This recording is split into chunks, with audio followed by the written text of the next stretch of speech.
Assalamualaikum warahmatullahi wabarakatuh. Selamat siang menjelang sore pemirsa TVRI Jambi dimanapun Anda berada. Tentunya senang sekali saya Jeffrey dapat menyapa Anda semua dalam program acara Hidup Sehat. Apa kabar pemirsa? Mudah-mudahan seperti program kita ya, pada sehat semuanya sehingga dapat menjalankan aktivitasnya dengan lancar dan maksimal tentunya ya. Nah, di siang hari menjelang sore ini kami hadir untuk menyapa seluruh pemirsa di rumah tentunya tentang edukasi dan juga menginformasikan hal-hal yang baik seputar kesehatan kita yang mana pada sore hari ini kita akan ngebahas tentang tuberkulosis laten atau TB laten. Tentunya sudah ada narasumber yang menemani kebersamaan kita di 1 jam ke depan ini. Ada Dokter Ma'ruf Effendi, spesialis paru, seorang konsultan lagi pemirsa. Selamat sore dokter. Selamat sore. Apa kabar hari ini?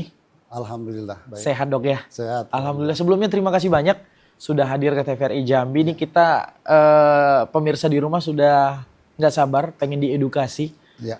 Karena momoknya biasanya nih dok, diedukasi di rumah sakit itu lebih menakutkan.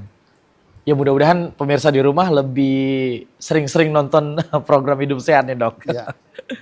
Baik pemirsa, dalam 1 jam ke depan Dokter Ma'ruf nih, Dokter Ma'ruf akan menemani kebersamaan kita tentang TB ya dok ya, tentang TB. Nah, sebelum kita lebih luas dok ngebahas tentang TB, mungkin bisa dijelaskan dulu nih dok. Ini mungkin penyakit yang sudah ada dari dulu ya dok ya. Cuman terkadang kita males nih buat mengingat-ingat atau juga mencari informasi tentang kesehatan. Nah, boleh diedukasi dulu dong. Pengertiannya dok tentang TB itu seperti apa dok? Ya. Terima kasih. Ya. Assalamualaikum warahmatullahi wabarakatuh. Waalaikumsalam warahmatullahi wabarakatuh. Sebelumnya pada kesempatan ini saya juga menyapa para pemirsa TV Jambi, TVRI Jambi. Iya.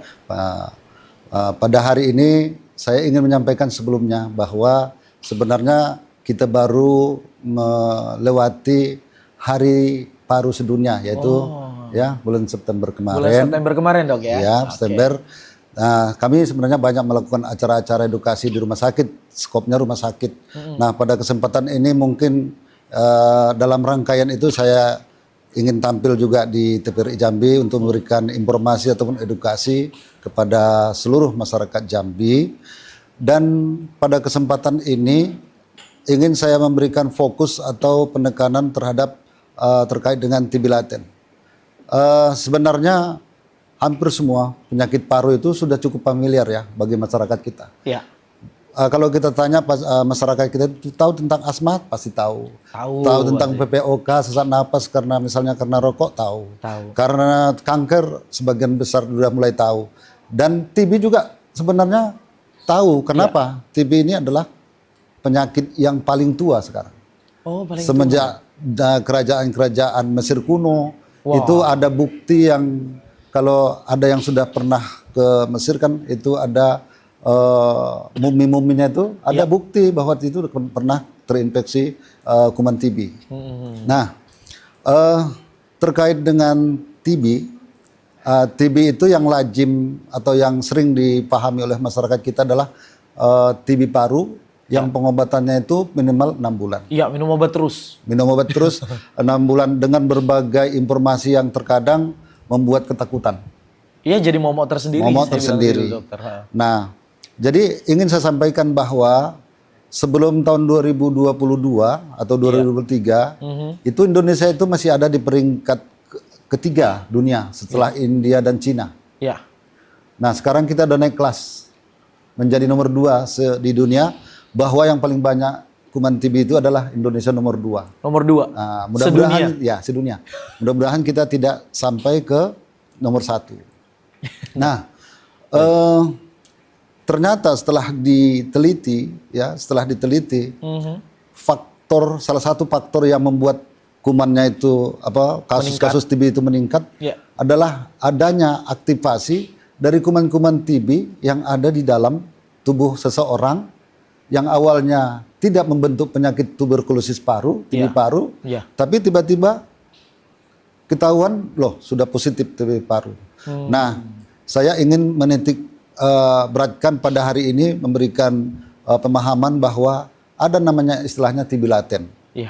TB laten ini adalah yang paling gampang dipahami itu adalah seseorang yang di dalam tubuhnya ada kuman TB, tetapi dia tidak menunjukkan secara klinis seperti TBC paru. Apakah biasanya kan ada batuk, ada keringat dingin, tidak mau makan, terus berat badan turun, dan itu masyarakat udah pada tahu tuh.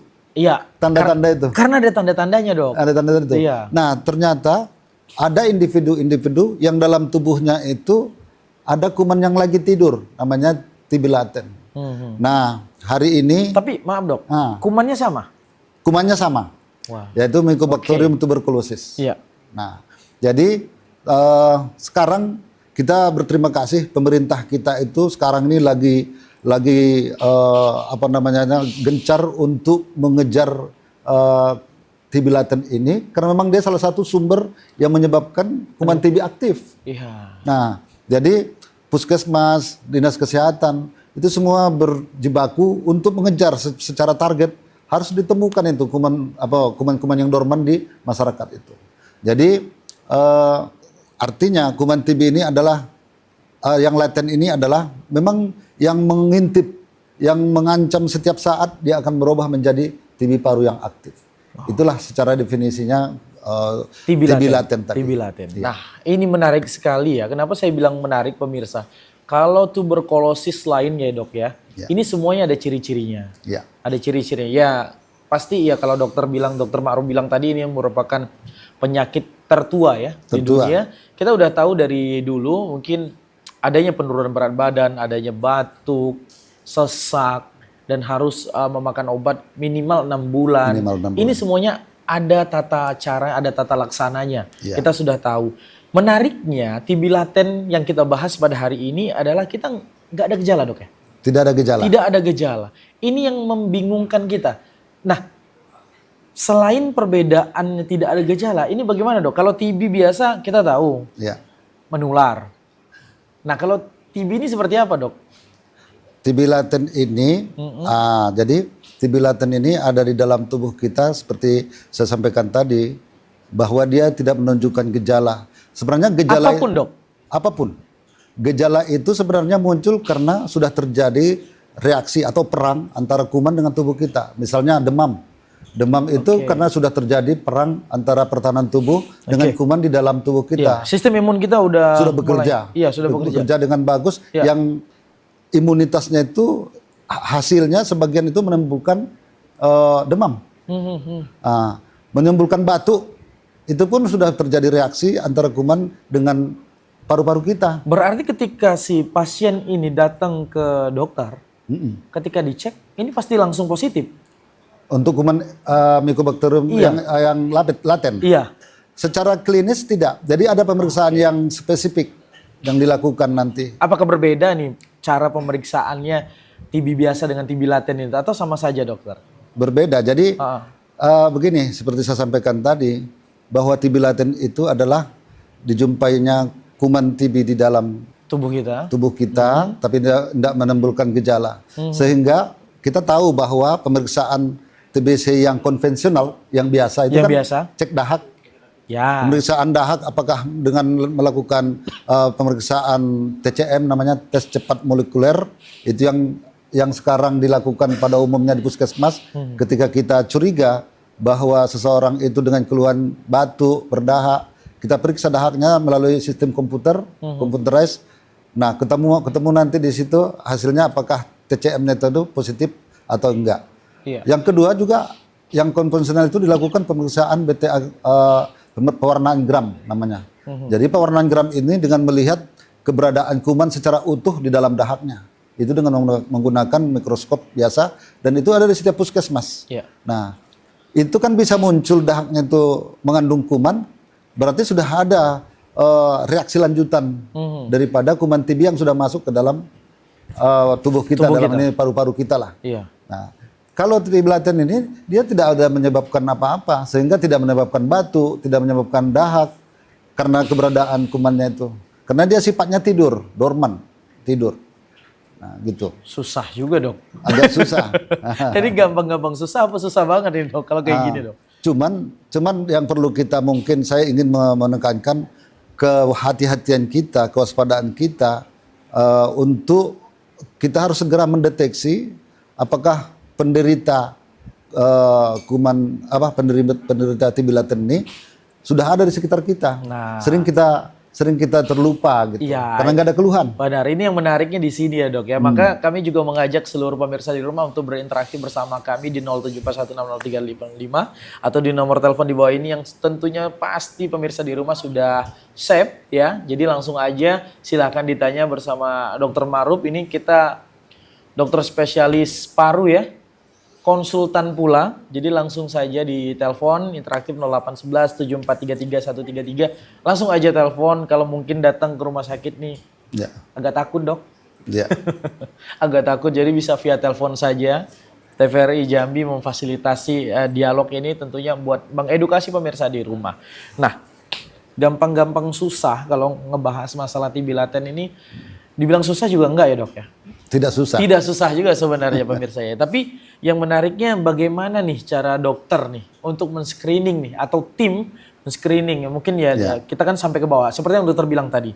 Pemerintah fokus-fokusnya nih. Ya. Sampai ke lapisan bawah ya. Tentunya puskesmas itu sudah yang paling dekat dengan masyarakat. Ya. Artinya ada tim screeningnya dok ya. Ada tim screeningnya. Bagaimana nih dok? Boleh kasih tahu juga pemirsa di rumah bahwasanya mekanismenya seperti apa sih dok untuk men-screening itu sendiri dok? Oke.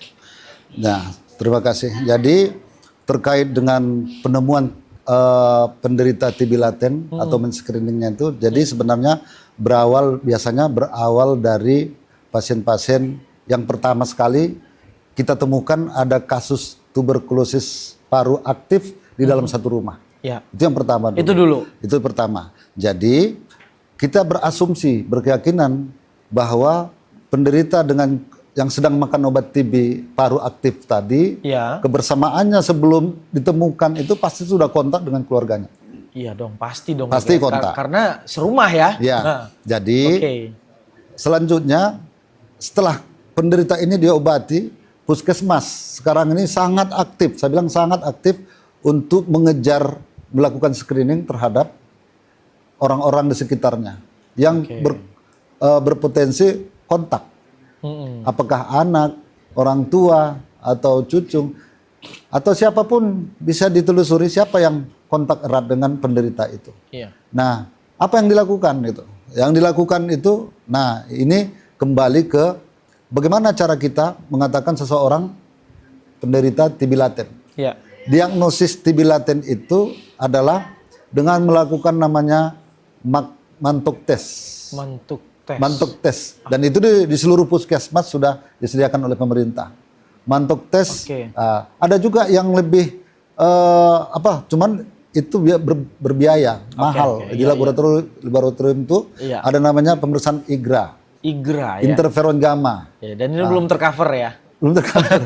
Itu tapi masyarakat kita banyak yang sadar bahwa keluarganya itu dia langsung ke laboratorium tertentu dilakukan pemeriksaan IGRA. Ketika dua pemeriksaan ini positif dan dia ada riwayat kontak dengan seperti itu, sah bahwa dia menderita TB laten. Dan akan diberikan pengobatan.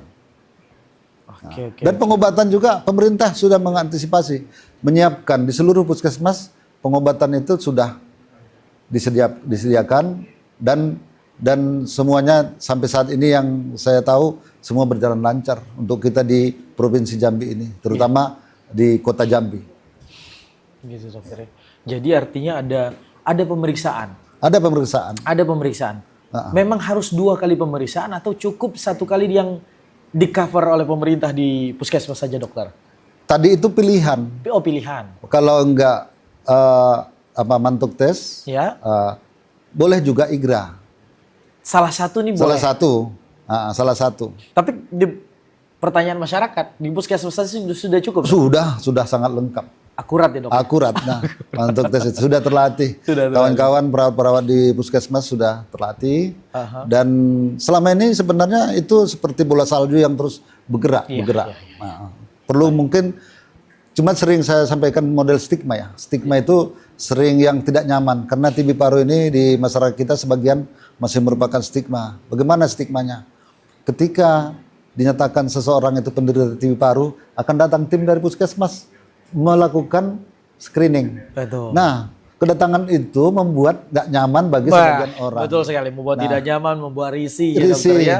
Jadi mungkin sebenarnya itu lebih ke pemahaman ya. Iya. Pemahaman bagaimana kita menghilangkan stigma itu. Ya, bahkan seharusnya kita harus proaktif ketika seseorang itu yang penderita TB yang sedang makan obat TB ya, TB aktif tadi, harusnya dia dengan kesadaran harus membawa anak cucunya itu bawa. Saya minta dites dong, jangan-jangan ini positif juga, karena nanti berpotensi untuk menjadi TB aktif. Benar. Nah, begitu. Benar. Ya, baik dokter, kita tahan dulu sebelum kita bincang-bincang lebih lanjut. Pemirsa,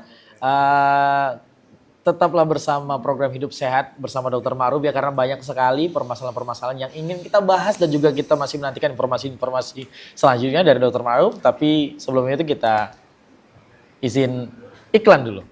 Tetap bersama program Hidup Sehat.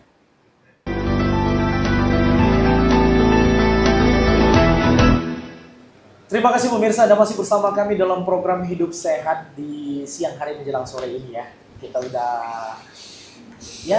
udah masuk segmen kedua ya, udah hampir sore lah ya dokter ya. Kita ditemani Dr. Ma'ruf, spesialis paru, seorang konsultan. Lagi-lagi kita kedatangan konsultan ya. Kalau kita mau ketemu konsultan di rumah sakit, bincang-bincang kayak gini susah dok. Karena Dr. Ma'ruf ini sangat-sangat menyempatkan diri ya di TVRI Jambi. Kita ngebahas tentang TB laten. Ini dibilang berbeda, dia sama aja kumannya, tapi mungkin ini pinter sembunyi kayaknya. Iya. Ini perbedaannya pemirsa ya. Dan di segmen pertama tadi udah kita bahas tentang, oke, seperti ada penelpon yang masuk, dok. Kita angkat dulu. Halo, selamat sore. Halo, selamat sore. Oke, sepertinya belum masuk lagi. Halo, selamat sore. Selamat sore pemirsa TVRI Jambi, dengan siapa di mana? Dari Yudi, Mas Jeffrey. Baik. Pak Yudi, apa kabar Pak Yudi? Sehat? Baik, alhamdulillah, Bung Jeffrey sehat. Alhamdulillah. Silakan Pak Yudi. Kita sama Dokter Baik, terima Ma'ruf. kasih Bung Jeffrey atas waktunya. Silakan. Salam saya sapa dulu. Ya, sahabat saya Bapak Dokter Ma'ruf Effendi, SPP, spesialis paru dan pernapasan di Jambi. Salam. Ya, tentu kita sepakat tertarik ya, deteksi dini, antisipasi dini, kuman yang dimaksud dengan Bapak Dr. Ma'ruf tadi itu sangat penting. Ya sebenarnya pertanyaannya apa sebenarnya Pak Dokter, deteksi dini tersebut, take action-nya untuk masyarakat mengantisipasinya. Karena saat ini terus terang sampai hari ini di Jambi ancaman paru-paru itu sudah ada. Karhutlah kita lihat saja. Nah, bahkan sudah masuk kota Jambi. Pencemaran udara, gas CO2, gas buang, knalpot. Nah, itu sudah ada jelas lagi itu. Kendaraan banyak, roda 4. Ya, lantas info pencemaran udara itu sendiri dari DLH kota, provinsi sangat minim. Sehingga masyarakat tidak tahu apa bahaya di Jambi ini atau sedang-sedang saja. Tidak tahu. Nah, dan selanjutnya Pak Dokter, jadi paru-paru ini sebenarnya kan menular, tadi jelasin. Makan aja piringnya kalau ada kena paru-paru dia dipisahkan, sendok dipisah. Jadi nggak bisa main-main paru-paru ini. Nah, jadi artinya seperti saya kan kena PPOK, penyakit paru obstruktif kronik. Nah, pertanyaannya Pak Dokter, kenapa PPOK enggak? Nah, ini sangat mendasar pertanyaannya. Tapi bisa diatasi. Nah, terakhir hubungan TBC dan PPOK. Mungkin saya tutup dengan Pak Dokter Ma'ruf yang hormat. Apakah di Jambi alat-alat untuk penyakit TBC atau PPOK dan sejenisnya yang bisa mendeteksi sampai ke arah terindikasi kanker paru, tumor dan sebagainya, apakah bisa membanggakan alat-alat Jambi? Karena saya pengalaman saya dirujuk oleh Pak Maru, alatnya tidak ada di Jambi, ke Persahabatan. Kan repot tuh. Sehari kita makan 200.000, belum sewa tempat, repot. BPJS memang murah, tapi biaya hidup repot. Makanya kalau Jambi Al-Arif bisa melengkapi itu, kenapa saya harus dirujuk ke Persahabatan? Tolong pemerintah hadir. Ini penyakit nggak bisa main-main. Ya, saya rasa demikian Pak Baru. Terima kasih. Mohon maaf. Wabillahi taufiq hidayah. Wassalamualaikum warahmatullahi wabarakatuh. Salam sehat selalu. Salam sehat selalu. Waalaikumsalam warahmatullahi wabarakatuh. Sehat-sehat. Ini pasien juga ya. Ini kawan saya udah bukan cuma pasien lagi, udah seperti kawan, udah kawan, jadi kawan. Udah kawan ya. Berarti sudah ada beberapa pengalaman ya Pak Yudi ya sama Dokter Ma'ruf ya. Mungkin bisa langsung ditanggapi nih. Oke. Dokter. Ya. Terima kasih. Jadi kalau kita simak tadi pertanyaan Pak Yudi, ada beberapa ya. Yang terkait dengan TB laten ada, yang terkait dengan yang TB lainnya aktif, ada. Ya, ada sampai kritiknya juga ada nih. Sampai BPJS juga nih. Mungkin saya mulai gini dulu. Kalau pertanyaannya tadi itu bagaimana sih sebenarnya peralatan kita di Jambi untuk mendeteksi TB paru? Kalau untuk pendeteksi TB paru itu sudah sangat oke, lengkap. Terkait dengan TB paru, apakah TB laten, apa TB yang aktif, kita nggak perlu melakukan rujuk-rujuk keluar, itu yang pertama. Terkait dengan peralatan ya, ketersediaan peralatan kita di Jambi sebenarnya sudah cukup mumpuni. Cuma biasalah yang namanya alat, ada umur di perjalanannya, kadang-kadang ada hambatan. Contoh kalau ke kanker itu kan kita membutuhkan bronkoskopi, teropong paru-paru dari dalam tuh. Nah kita ada, cuma berkebenaran kan kurang sehat bronkoskopinya, sehingga untuk pasien-pasien yang membutuhkan pemeriksaan dengan itu mau tidak mau harus dirujuk, apakah ke Persahabatan Jakarta atau ke provinsi tetangga kita Padang atau Palembang. Nah terkait dengan tadi hubungan PPOK tadi dengan TB laten tadi, ya kalau PPOK dengan TB laten sebenarnya tidak ada hubungan yang langsung. Cuman pada orang-orang PPOK kita tahu bahwa sistem pertahanan saluran nafasnya itu kebanyakan sudah rusak, sehingga kalau kuman TB masuk yang seharusnya bisa oleh pertahanan tubuh dikeluarkan kembali dan dibatukan atau ditelan, itu tidak jadi. Jadi artinya PPOK itu membuat dia lebih mudah terjadinya infeksi kuman TB, lebih mudah. Nah, termasuklah yang tadi disampaikan oleh Pak Yudi bahwa di Jambi ini kan kita ada namanya musim, dulunya musim kemarau dengan musim asap. Termasuk misalnya pencemaran yang lain, karhutla segala macamnya itu membuat sistem pertahanan di saluran napas kita itu terganggu, tidak maksimal, sehingga kaitannya dengan kuman TB bukan cuma TB laten atau TB yang memang yang biasa konvensional.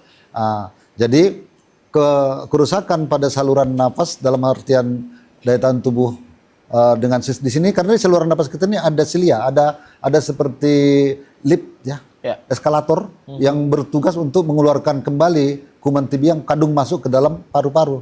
Nah pada orang-orang yang tercemar dengan udara, asap kebakaran hutan atau yang pencemaran udara lainnya itu rusak. Nah, sehingga kalau kita kontak dengan orang-orang yang sedang aktif TB-nya, kumannya itu dia batuk sama bersin, dia sangat mudah masuk dan tidak bisa keluar. Dan itulah tadi terjadi. Kalau daya tahan tubuhnya bagus, jadi dia TB laten. Tidak berkembang. Dianya. Tapi ada di dalam itu. Ada di dalam. Nah, seperti itu ya. Mungkin jawaban dengan Pak Yudi tadi.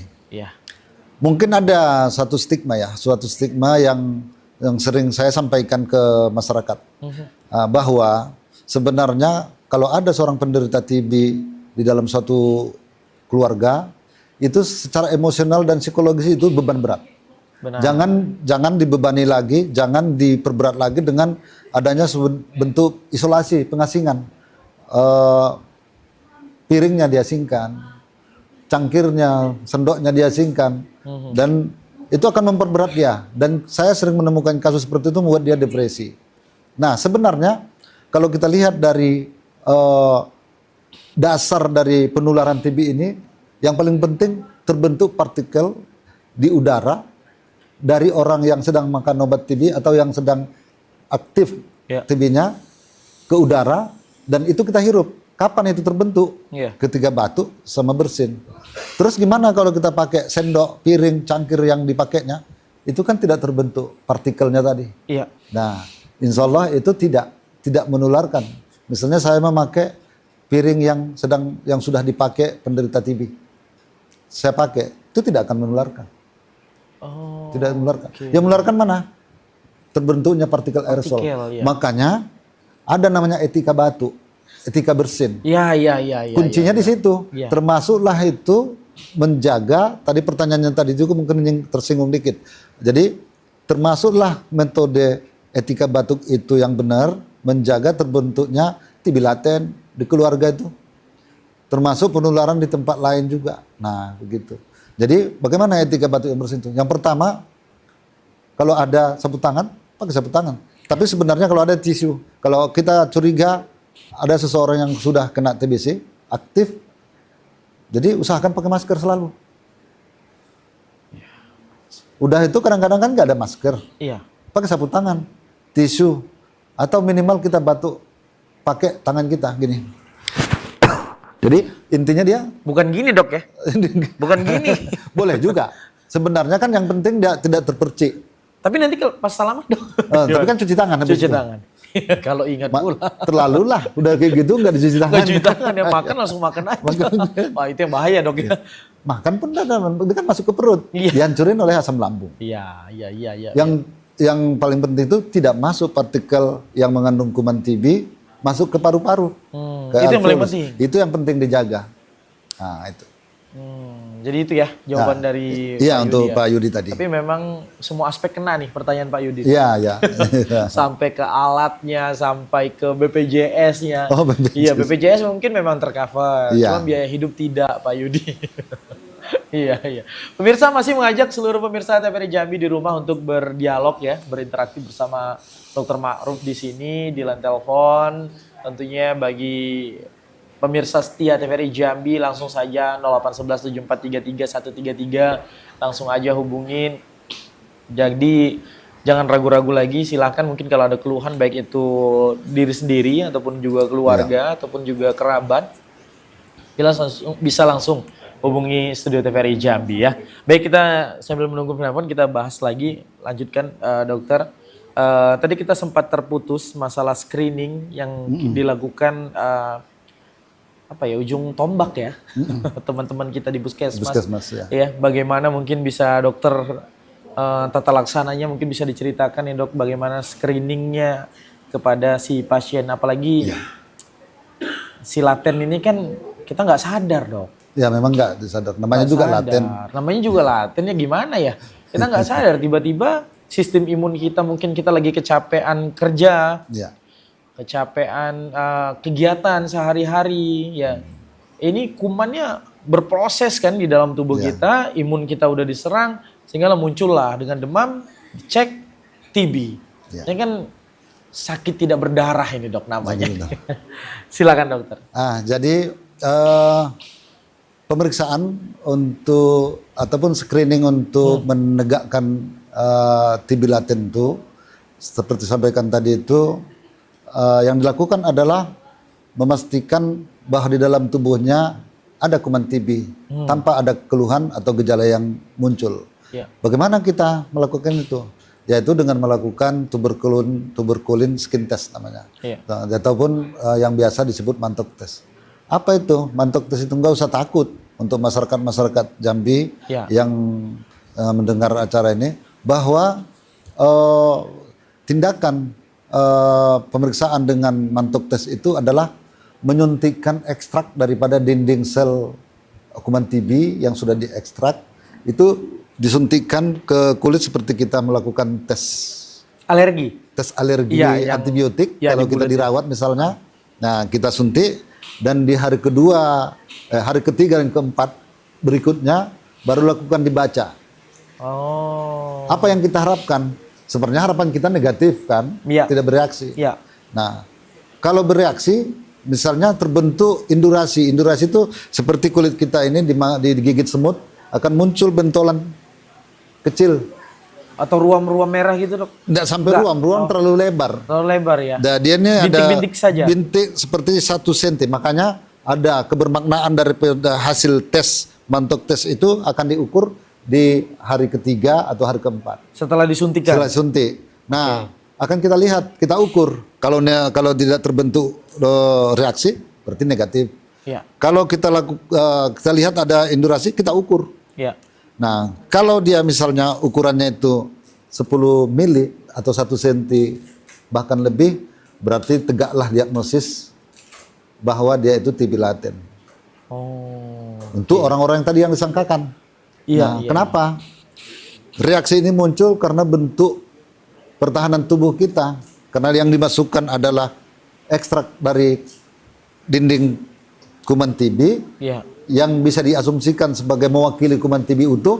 Iya. Tubuh kita itu karena sebelumnya sudah ada kuman TB, Ya. sudah membentuk daya tahan tubuh. Iya. Daya tahan tubuh itu menyerang, yang disuntikkan, terbentuklah bentolan yang ukurannya itu kalau bermakna positif di atas atau sama dengan 10 mili. 10 mili. Jadi sebenarnya tidak ada yang perlu dikhawatirkan dengan pemeriksaan mantuk tes tadi. Oke. Saya ingin mungkin memberikan penekanan. Seberapa penting sih TB laten ini kita screening? Mungkin apa sekarang kita bahas. Tahan dulu, Dokter. Oke. Tahan dulu seberapa pentingnya ini. Ya, seberapa pentingnya tahan dulu, Dokter. Kita akan kembali setelah pesan-pesan berikut ini. Iya.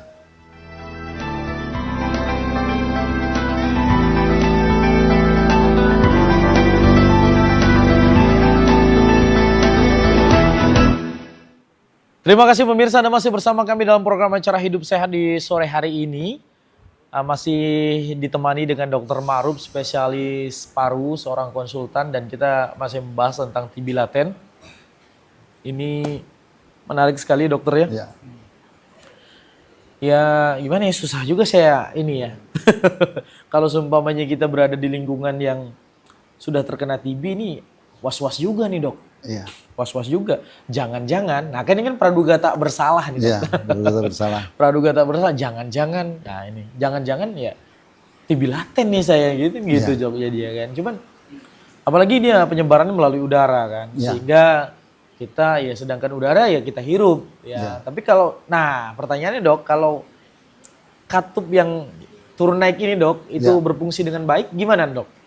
Iya. Aman saja atau gimana? Meskipun kita berada di keliling pasien yang terkena TB itu. Seperti apa, Dok? Ya, terima kasih. Jadi ini adalah pertanyaan mendasar tentang patogenesis atau Ya. bagaimana terjadinya kuman itu. Juga kita akan menyinggung sebenarnya perjalanan kuman sampai Benar. ke dalam tubuh. Nah, itu yang dipengen tahu. Apalagi yang laten ini, Dok. Jadi- Tiba-tiba jadi- dia laten aja gitu. Ya. Jadi sebenarnya secara mendasar bahwa perjalanan kuman TB itu dimulai tadi yang saya sampaikan terbentuk partikel Udara. di udara akibat dari seseorang penderita TB paru yang batu atau bersin. Bersin, ya. Sehingga di dalam percikan itu mengandung kuman. Nah, melalui saluran nafas dengan partikel yang kecil, ya antara 0,5 sampai 5 mikron, partikel itu bisa sampai ke ujung saluran nafas. Di batas akhir dari saluran nafas itu namanya alveolus. Untuk orang-orang yang daya tahan tubuhnya bagus, saluran nafasnya masih penuh dengan eskalator tadi, Ya. dia normalnya tidak apa-apa masuk, dia akan dikembalikan ke atas lagi dengan sistem pertahanan tubuh dalam bentuk bisa dikeluarkan dalam bentuk air liur, air ludah, Iya. dibatukan, bersin, atau mungkin masuk ke saluran pencernaan, ditelan. Nah, tadi kalau sudah misalnya terjadi gangguan pada tadi eskalator yang saya sampaikan tadi itu, Iya. tentunya akan kembali lagi kita menilai seberapa kuat sistem pertahanan tubuhnya itu di dalam alveolus atau di dalam parunya atau tubuh keseluruhan sehingga dia bisa mengisolir, menjaga kuman itu tidak berkembang. Nah, saya mungkin lanjut bahwa TB laten ini sedemikian penting kita pahami dan perhatiin, ya, diperhatikan bahwa sebenarnya ini adalah kesempatan emas kita untuk menjaga jangan sampai seseorang itu jatuh ke situasi TB paru yang aktif. Nah, TB laten, ya, dengan adanya screening TB laten ini kita diberikan kesempatan untuk memberikan pengobatan mencegah.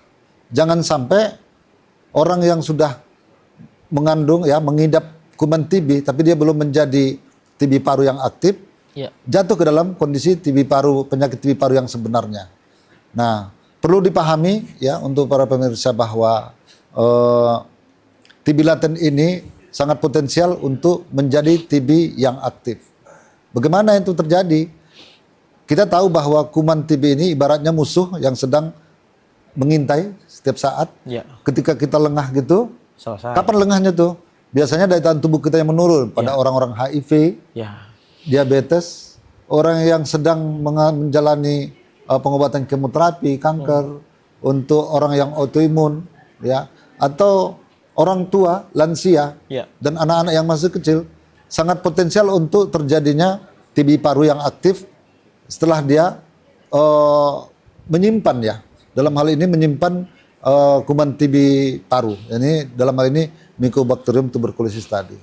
Nah, oleh karena itu menurut saya sih program pemerintah untuk mengejar TB laten, ya, screening TB laten ini dalam usaha mengeradikasi TB paru, ya, kasus-kasus TB paru yang aktif itu sangat penting dan dibutuhkan sebenarnya partisipasi dari masyarakat untuk ikut, ya, menggalakkan penemuan kasus-kasus TB laten. Nah, itu sebenarnya yang mau saya sampaikan bahwa penekanannya kuman TB yang tersimpan dalam tubuh kita, dalam hal ini sebagai TB laten, sangat potensial untuk menjadi TB yang aktif. Oleh karena itu, jangan sampai kita menjadi TB aktif. Jangan sampai, Dok, ya. Dengan melakukan screening, kita sudah bisa selangkah di depan untuk mencegah terjadinya kuman TB yang aktif. Berarti pertanyaan dokter tadi sebelum kita break iklan, seberapa penting sih? Berarti penting, ya, Dok, ya? Sangat penting. Sangat penting TB laten.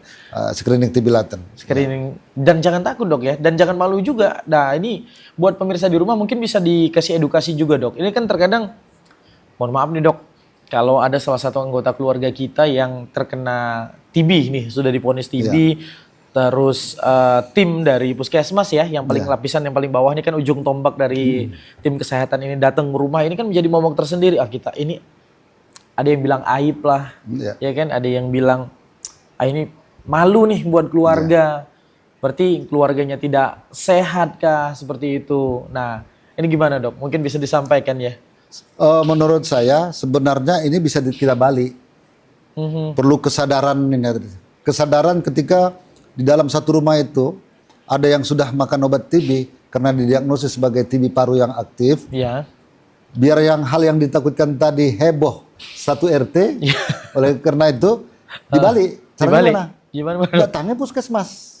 Oke. Bawa anak kita, bawa cucu kita. Ayo ke puskesmas gitu, ya. Ya, itu kan seperti kita berobat biasa. Sampai di sana berikan penjelasan ke petugas puskesmas bahwa kami seperti ini, bahwa ada di dalam rumah kami ini yang sedang makan obat konsumsi, TBC, TB. Karena TB paru yang aktif.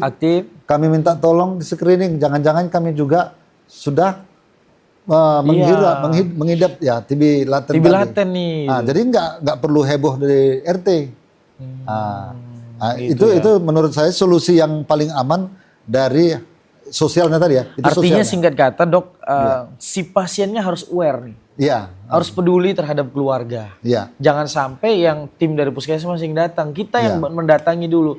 Artinya harus aware, ya. Mentalnya juga harus aman nih, Dok, ya. Jadi artinya mungkin kesadaran bahwa kita menyayangi anggota keluarga kita dengan mendatangi secara proaktif ke puskesmas itu menjadi jalan atau solusi terbaik, ya, Dok. Baik, solusi terbaik. Tahan dulu, dokter, kita break terlebih dahulu. Nanti akan kita lanjutkan kembali. Pemirsa tetap bersama program Hidup Sehat. Kami akan kembali setelah pesan-pesan berikut ini.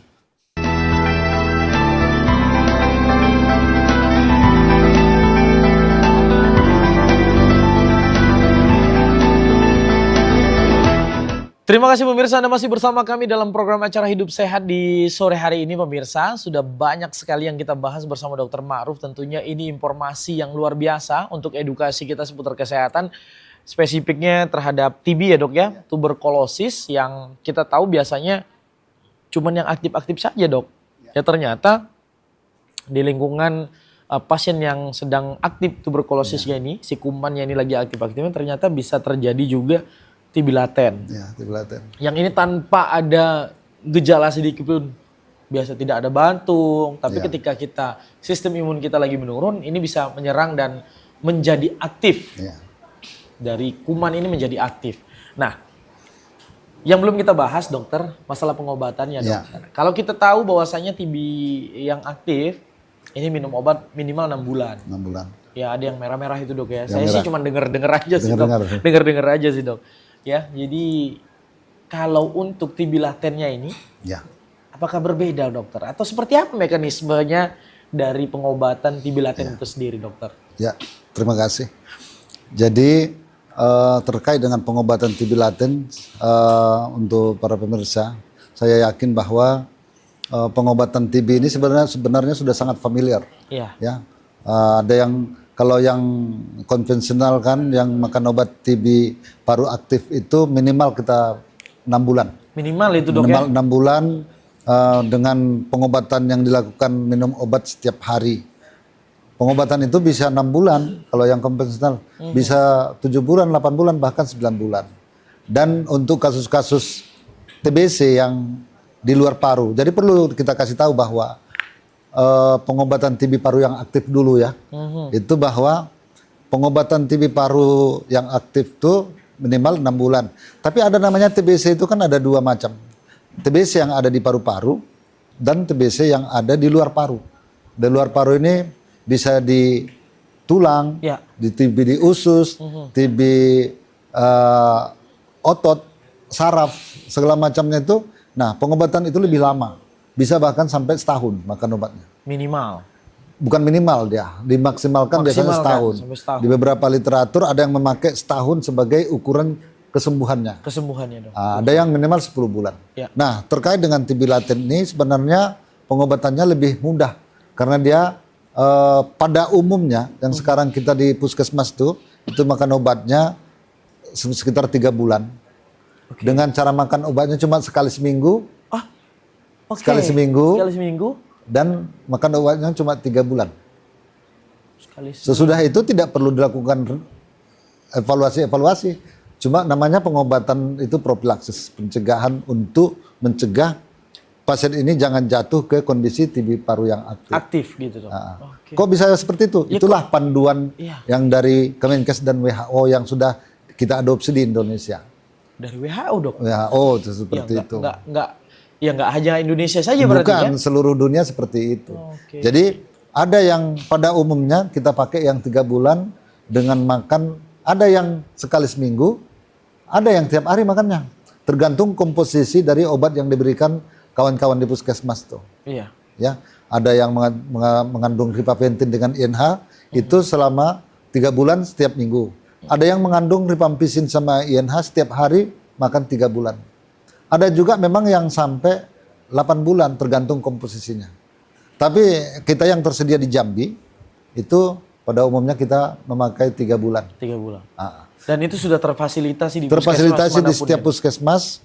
Tinggal memang kita kemauan daripada masyarakat kita itu untuk memeriksakan diri.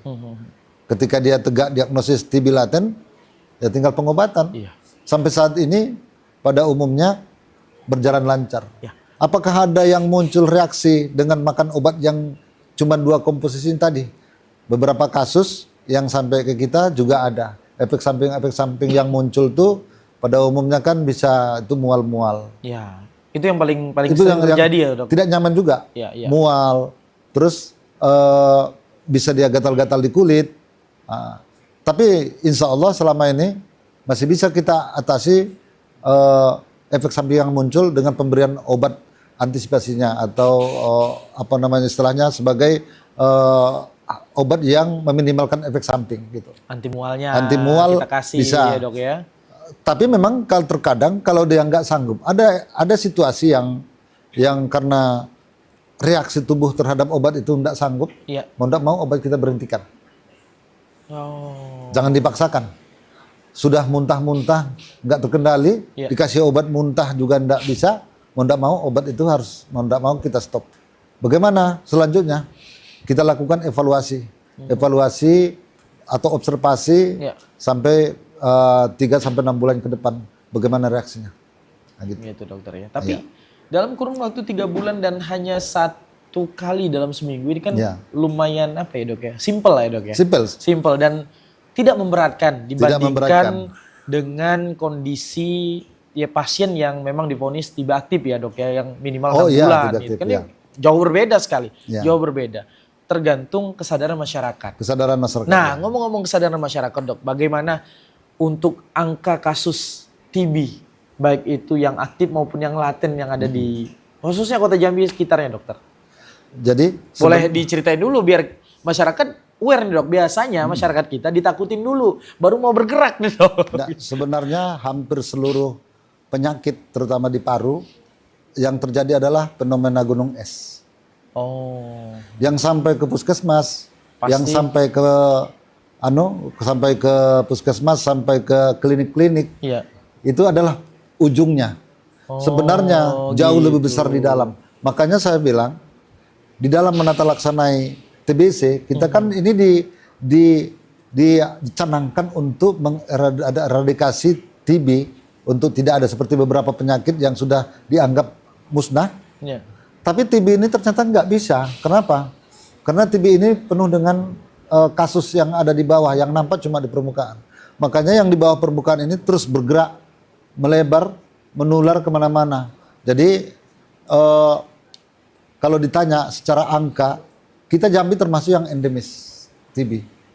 Oke. Termasuk yang endemis. Oleh karena itu, kalau secara jumlah sangat banyak, yang ada di puskesmas itu adalah perwakilan dari fenomena gunung es yang demikian banyak. Nah, itu Berarti demikian. nggak bisa dibiarkan juga, Dok ya?